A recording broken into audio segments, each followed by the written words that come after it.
ये खबर केआर मंगलम यूनिवर्सिटी द्वारा प्रस्तुत की गई है। देखिए, पूरे विधानसभा क्षेत्र में भारतीय जनता पार्टी और एनडीए की लहर है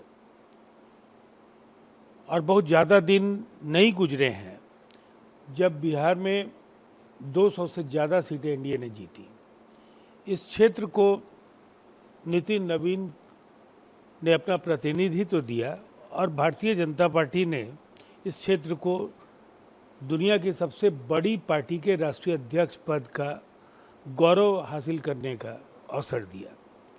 मतदाता नीतीश कुमार जी के नेतृत्व में विकास के कार्यों को आज भी नहीं भूल रहे हैं।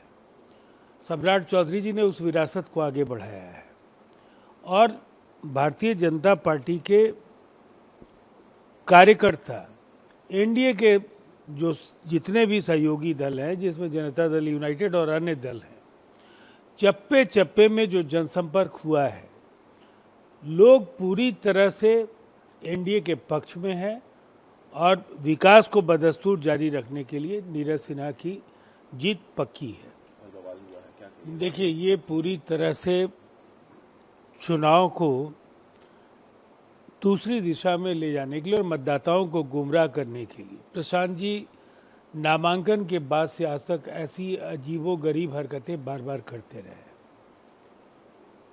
अभी आपने खुद कहा कि जक्कनपुर थाना ने कहा कि ऐसा कोई भी व्यक्ति उनकी हिरासत में नहीं है। दरअसल आदर्श आचार संहिता का पालन सबको करना है, लेकिन झूठे मनगढ़ंत आरोपों के जरिए प्रशांत जी ने पहले दिन से अब तक अपनी सियासत को चमकाने की कोशिश की। मैं कहूँगा नाकाम कोशिश की। अब चारों खाने चित गिरने जा रहे हैं।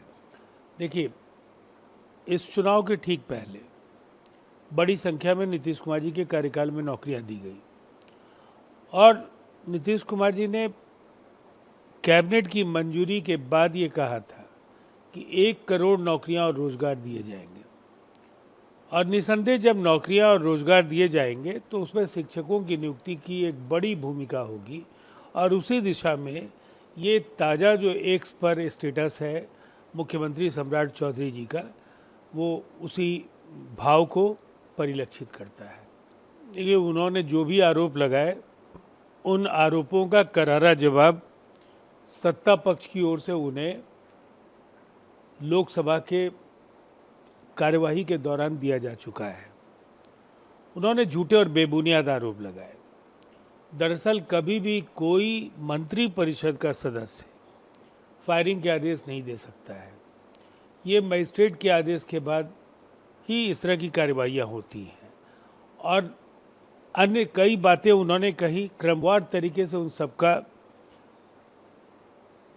खंडन सत्ता पक्ष की ओर से किया गया, लेकिन जो बड़ी उपलब्धि है कि सदन में एक ऐतिहासिक जो बिल है, पेपर लीक को रोकने के लिए केंद्र सरकार पूरी तरह से संकल्पित है और कटिबद्ध है और उसी दिशा में लोकसभा में कल जो एंटी पेपर लीक विधेयक है उसको पास किया गया। बिहार कांग्रेस आने वाले 4 तारीख को प्रदर्शन करने वाली है छात्रों के हित में, कैसे देख रहे हैं इसको? देखिए, ये दरअसल नौजवानों की अपेक्षाएं राज्य सरकार और केंद्र सरकार से शिक्षा प्रणाली में और बेहतरी के लिए रही हैं और जहाँ तक कांग्रेस या विपक्ष अपनी पीठ थपथपाने की चाहे जो भी कोशिश कर ले, ये नौजवानों की नुमाइंदगी नहीं करते हैं।